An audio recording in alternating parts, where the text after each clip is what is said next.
Selamat pagi, Bapak, Ibu, Saudara-saudari yang dikasihi Tuhan Yesus. Selamat pagi, kelas pemuda-pemudi, kelas dewasa wanita pria, kelas dewasa wanita, kelas dewasa pria, kemudian kelas senior yang saya hormati. Selamat pagi. Sudah lama ya kita tidak belajar sekolah minggu di gereja, tapi tidak apa-apa. Walaupun dalam situasi sulit seperti sekarang, harapan dan doa saya, kita semua dalam keadaan sehat yang prima dari Tuhan. Tuhan selalu menjaga, melindungi, memelihara kita semua. Jangan khawatir, Tuhan pasti tidak membiarkan kita. Kita tidak dibiarkan sampai jatuh tergeletak. Bapak Ibu, kita akan belajar sebagian kecil daripada firman Tuhan, tapi sebelumnya mari kita satukan hati di dalam doa. Mari kita berdoa. Tuhan Yesus yang Maha Baik, kami naikkan syukur dan terima kasih atas pimpinan, penyertaan, pemeliharaan Tuhan di dalam hidup kami. Terima kasih untuk kasih setia Tuhan kepada kami masing-masing. Terima kasih untuk nafas hidup yang masih Tuhan percayakan. Terima kasih untuk orang-orang yang kami sayangi. Terima kasih untuk setiap hal yang Tuhan izinkan terjadi di dalam hidup kami. Kami ucapkan syukur dan terima kasih. Bapa, sebentar kami akan belajar sebagian kecil daripada firman Tuhan. Tolong Tuhan menolong kami, Roh Kudus-Mu membantu kami mengerti kebenaran-Mu. Di dalam nama Tuhan Yesus, kami menyerahkan waktu ini sepenuhnya. Amin. Bapak Ibu, Triwulan 2 ini, bukunya ini ya. Di sini ada tema. Temanya menjadi saksi Kristus. Menjadi saksi Kristus. Ketika Bapak Ibu membaca tema ini atau mendengar tentang tema ini menjadi saksi Kristus, apa yang terlintas dalam pikiran kita? Apa yang terpikir ketika kita membaca menjadi saksi Kristus? Apakah mungkin kita merasa senang? Wah, asik, temanya menjadi saksi Kristus. Atau, menjadi saksi Kristus lagi, menjadi saksi Kristus lagi. Kan kalau menjadi saksi tidak harus memberitakan Injil, tapi cukup dengan perilaku yang baik, karakter yang baik, atau suka menolong sesama. Apapun yang terlintas dari pikiran Bapak Ibu Saudara. Menurut tema Triwulan ini, ada pokok sentral pelajaran selama Triwulan 2 ini, yaitu menaati amanat agung. Tujuannya adalah supaya peserta sekolah minggu menaati amanat agung Yesus Kristus. Dalam triwulan ini ada beberapa kesatuan. Ada 3 kesatuan di dalam isi buku ya, halaman depan. Kesatuan pertama yaitu kuasa pelaksanaan amanat agung berasal dari Roh Kudus. Kesatuan 2, kesetiaan orang Kristen melaksanakan amanat agung. Kesatuan ketiga yaitu strategi pelaksanaan amanat agung. Nah, kita masuk sekarang ke kesatuan 1. Kesatuan 1 sudah berlangsung pelajaran 1. Judulnya itu kuasa untuk memberitakan Injil. Kuasa dari siapa? Ada bisa memberitakan Injil. Seperti temanya, kuasa pelaksanaan amanat agung berasal dari Roh Kudus. Jadi ada kuasa dari Roh Kudus membantu untuk kita memberitakan Injil. Pelajaran 2 minggu lalu pelajaran 2. Rahasia keberhasilan memberitakan Injil.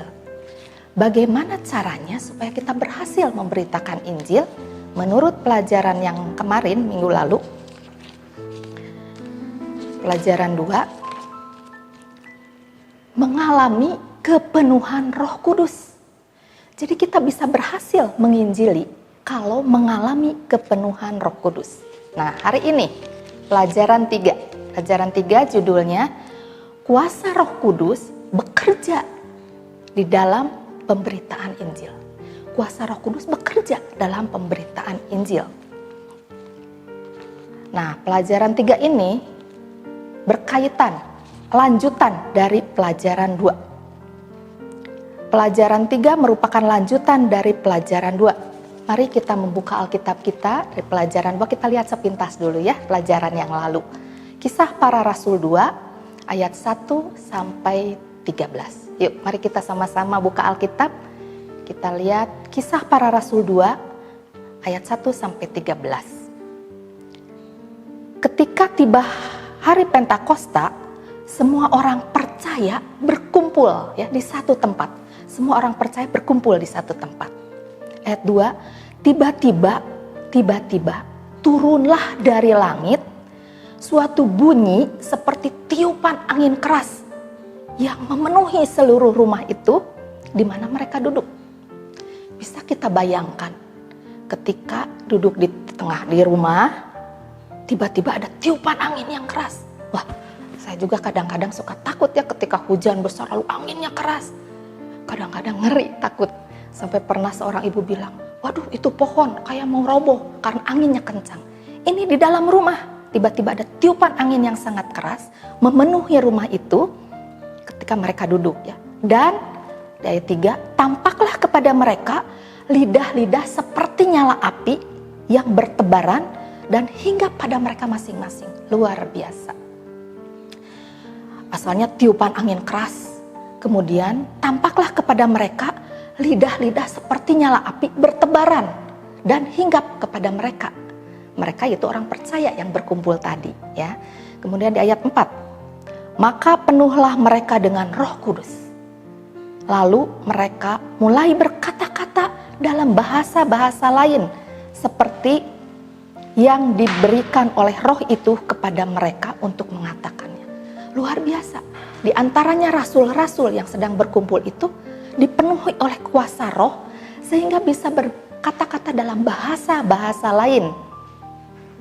Waktu itu, ayat 5 ya, di Yerusalem diam orang-orang Yahudi yang saleh dan dari segala bangsa di bawah kolong langit. Jadi saat itu di Yerusalem tinggal orang-orang Yahudi dan segala bangsa yang ada di kolong langit itu tinggal di situ di Yerusalem. Ke ayat 6, ketika turun bunyi itu berkerumunlah orang-orang banyak. Mereka bingung karena mereka masing-masing mendengar rasul-rasul itu berkata-kata dalam bahasa mereka sendiri. Luar biasa. Rasul-rasul bisa berkata-kata dalam bahasa-bahasa lain yang dimengerti oleh segala bangsa yang waktu itu ada di situ. Mereka semua tercengang-cengang dan heran. Lalu berkata, bukankah mereka semua ini berkata-kata itu orang Galilea? Bagaimana mungkin kita masing-masing mendengar mereka berkata dalam bahasa kita sendiri, yaitu bahasa yang kita pakai di negeri asal kita. Kemudian kita lanjutkan ayat 11. Baik orang Yahudi maupun penganut agama Yahudi, orang Kreta dan orang Arab, kita mendengar mereka berkata-kata dalam bahasa kita sendiri tentang apa? Yang rasul-rasul bicarakan itu tentang apa? Tentang perbuatan besar yang dilakukan Allah. Jadi rasul-rasul berkata itu bukan berkata apa-apa, tapi menceritakan perbuatan-perbuatan besar yang dilakukan Allah. Luar biasa. Mereka semuanya tercengang-cengang dan sangat termanggu-manggu sambil berkata seorang kepada yang lain, apa artinya itu? Tetapi orang lain, ada yang menyindir, orang lain juga, mereka sedang mabuk oleh anggur. Kita masuk ke pelajaran hari ini, khotbah Petrus, yaitu ayat 14 sampai 41. Saya tidak akan membaca semuanya. Ayat 14, maka bangkitlah Petrus berdiri dengan ke-11 rasul itu, dan dengan suara nyaring, ia berkata kepada mereka, hai kamu orang Yahudi, dan kamu semua yang tinggal di Yerusalem, ketahuilah dan camkanlah perkataanku. Orang-orang ini tidak mabuk yang seperti yang kamu sangka, karena hari basi pukul 9. Tetapi itulah yang difirmankan Allah dengan perantaraan Nabi Yoel. Jadi Rasul Petrus menyampaikan firman Tuhan mengutip perkataan Nabi Yoel. Akan terjadi pada hari-hari terakhir, demikian firman Allah, bahwa aku, Allah, akan mencurahkan rohku ke atas semua manusia, maka anakmu laki-laki, perempuan akan bernubuat. Dan terunamu akan mendapat penglihatan-penglihatan. Dan orang-orangmu yang tua akan mendapat mimpi. Juga ke atas hamba-hambaku laki-laki dan perempuan. Wah, hamba-hamba juga luar biasa. Akan kucurahkan rohku pada hari itu. Dan mereka akan bernubuat juga, luar biasa.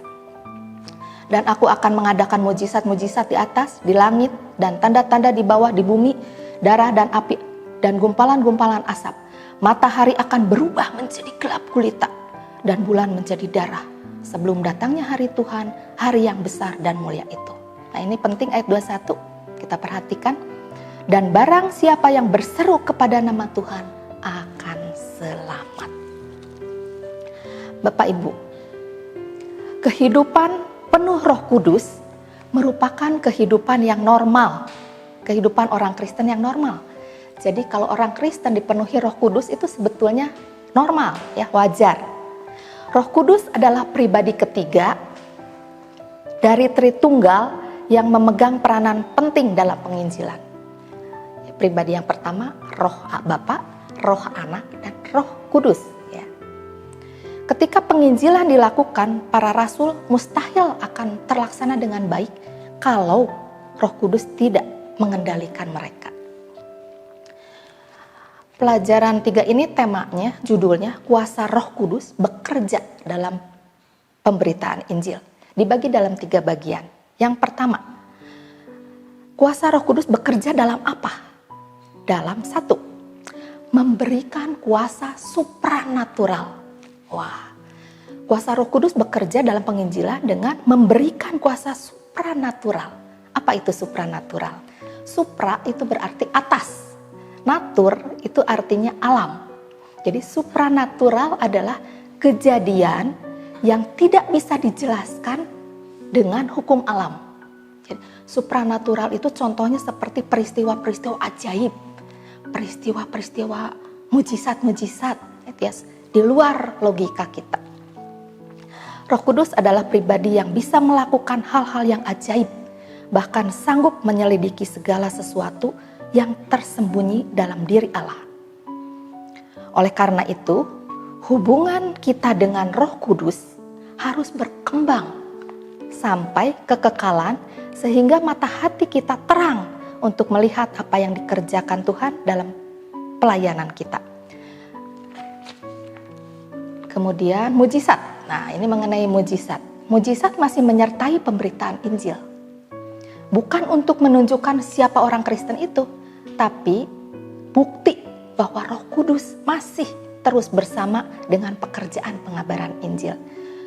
Meskipun demikian, sebagai orang Kristen yang akan menyampaikan kabar baik, mujizat bukan menjadi fokus utama. Bukan, ya.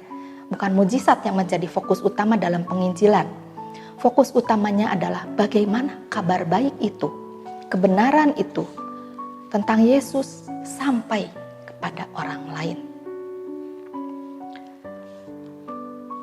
Menyampaikan penginjilan perlu dengan bahasa yang sederhana, bahasa yang mudah dimengerti, menyentuh hati yang menerima Injil. Itu tadi yang pertama, ya. Kuasa Roh Kudus bekerja dalam pemberitaan Injil. Yang pertama, memberikan kuasa supranatural. Yang kedua, menyatakan firman Tuhan dengan cara yang tegas, jelas, dan tuntas. Menarik ini, ya. Menyatakan firman Tuhan dengan cara yang tegas, jelas, dan tuntas. Artinya apa? Tegas artinya berani menyampaikan kebenaran. Kedua, jelas berarti menyampaikannya itu dengan sistematis, dengan teratur. Tuntas artinya berfokus pada Tuhan Yesus Kristus. Jadi yang disampaikan itu tentang Tuhan Yesus yang mati di salib menanggung dosa kita, dikuburkan tapi bangkit pada hari ketiga untuk menyediakan tempat di surga, memberi jaminan hidup kekal buat orang yang percaya. Bapak Ibu, saya ada sedikit kesaksian. Saya dilahirkan bukan dari keluarga Kristen. Papa mama saya Konghucu. Tapi puji Tuhan, saya disekolahkan di sekolahan BPK. Ya, sekolah BPK Citepus. Saya kelas 2 SD ke gereja ini karena ada tugas sekolah minggu. Ada tugas sekolah minggu yang harus, ada tugas sekolah yang harus mengisi pelajaran sekolah minggu. Jadi ibu guru saya di seberang gereja rumahnya ya. Kata ibu guru saya, udah ke gereja ibu aja. Yaitu Gereja Baptis Indonesia Bait Lahim. Sejak kelas 2 SD. Berarti sekitar umur 7 atau 8 tahun. Sejak kelas 2 SD saya ke gereja ini. Saya rajin ikut sekolah minggu. Saya bertumbuh remaja, pemudi. Tapi saya kurang mengerti tentang penginjilan. Padahal saya aktif. Saya remaja ikut, dulu namanya persatuan latihan, ikut paduan suara, ikut vokal grup. Bahkan sampai pernah vokal grup ke TV, terus mission trip ke Pasuruan. Saya aktif, tapi saya kurang mengerti dengan jelas tentang penginjilan. Saya menyesal. Saya tidak bisa menginjili orang tua saya. Tapi puji Tuhan, diakon di gereja ini, diakon Robert, diakon Gunawan berkunjung dan memberi kesaksian kepada papa. Walaupun papa tidak pernah ke gereja, katanya percaya. Tapi sampai meninggal, papa tidak pernah ke gereja. Saya menyesal. Akhirnya saya bertekad, saya harus mengerti Injil dengan jelas. Ketika akhirnya saya menikah, saya punya anak 2, ada kesempatan saya ikut kursus penginjilan anak, yaitu di Jalan Damar PEA ya, dengan Ibu Pauline Tindas. Ada banyak di sini yang ikut. Yuk kita ikut belajar kursus penginjilan anak. Mungkin ada 10 orang. Kita belajar selama 3 bulan. Tapi tugasnya banyak. Ayat hafalannya banyak, itu 1 minggu 1 kali. 3 bulan lebih kita belajar. Karena tugasnya banyak, ayat hafalannya seminggu itu bukan 1-2, kadang-kadang 3-4 harus menghafal. Dan tugas yang lainnya juga banyak. Jadi teman-teman yang lain tuh berguguran, mundur. Tinggal saya sendiri, tapi saya bertekad saya ingin tahu sebenarnya tentang penginjilan yang benar itu seperti apa. Maaf, bukan saya mengecilkan arti guru-guru sekolah minggu yang di gereja ini yang sudah mengajar saya. Pasti beliau mengajar dengan baik. Cuman mungkin sayanya yang belum tersentuh Roh Kudus ya. Jadi saya tuh kurang ngerti tentang Injil, nggak ngerti. Setelah saya belajar di PEA, kursus penginjilan ini saya baru mengerti dengan jelas. Di antaranya belajar tentang penginjilan dengan buku tanpa kata ini. Buku yang berwarna-warni tanpa ada kata-katanya bisa menjelaskan dengan jelas tentang Injil. Luar biasa. Biasanya di situ ada tugas-tugas praktek, harus menginjili. Yang pertama saya praktek pada anak saya. Anak saya waktu itu Nia umur 7 tahun, Rian umur 4 tahun. Saya bilang ke Ibu Pauline, boleh nggak menginjili anak 4 tahun? Lebih mengerti kalau 5 tahun, tapi tidak apa-apa. Saya injili. Anak saya dengan ini, buku tanpa kata, menceritakan bahwa Yesus itu sudah mati menanggung dosa-dosa kita, dikuburkan, tapi bangkit pada hari ketiga mengalahkan maut dan naik ke surga menyediakan tempat untuk kita. Tapi dengan bahasa anak kayak kita menceritakan buku tanpa kata ini pada Rian, kepada Nia percaya. Kemudian saya menceritakan kepada mama saya. Saya menceritakan melalui buku tanpa kata. Menceritakan dengan mama saya orangnya sederhana. Jadi saya juga pakai dengan bahasa yang sederhana. Saya menceritakan mama saya percaya kepada Tuhan Yesus. Percaya apa? Tapi harus jelas kan. Percaya bahwa Yesus adalah Tuhan dan Juru Selamat. Mama saya ke gereja, walaupun bukan ke gereja Baptis, tapi ke gereja yang dekat rumah Bu Mike. Kita bertetangga ya, saya, Bu Mike, Ibu Yuli, Leni, Merlin itu tetangga. Jadi dekat rumah Ibu Mike. Gerejanya di sana gereja cabang Kaimtong, karena di situ ada bahasa Mandarin. Jadi mama saya rutin ke gereja itu. Puji Tuhan, saya bersyukur sekali. Saya bisa menginjili mama saya dan percaya sampai meninggalnya mama saya percaya kepada Tuhan Yesus. Jadi Bapak Ibu Saudara, mari kita perlu tahu arti Injil sebenarnya apa. Ibu Pauline pernah bertanya, Injil apa? Saya menjawab kabar baik. Di gereja diajarnya seperti itu ya, saya kabar baik. Betul kabar baik, tapi kabar baik seperti apa? Injil yang sebenarnya mari kita melihat. Di dalam 1 Korintus 15. Mari Bapak Ibu tolong catat ketika mengatakan Injil itu apa. 1 Korintus 15 ayat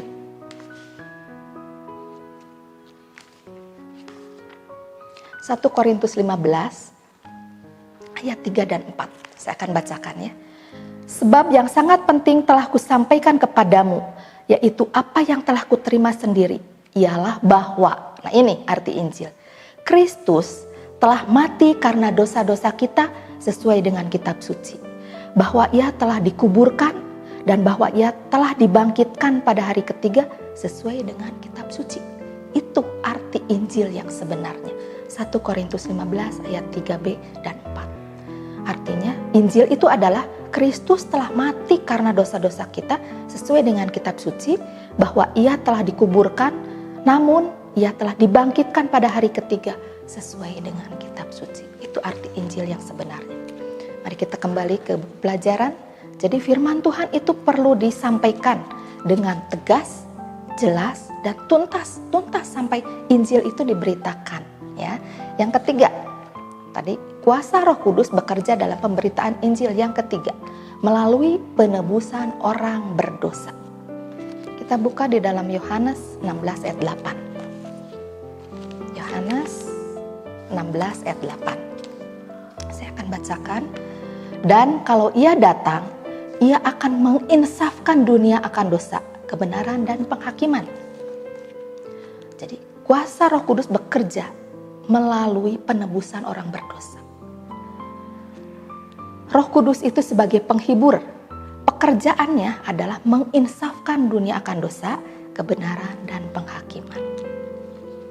Demikianlah pelajaran yang saya sampaikan pada pagi ini.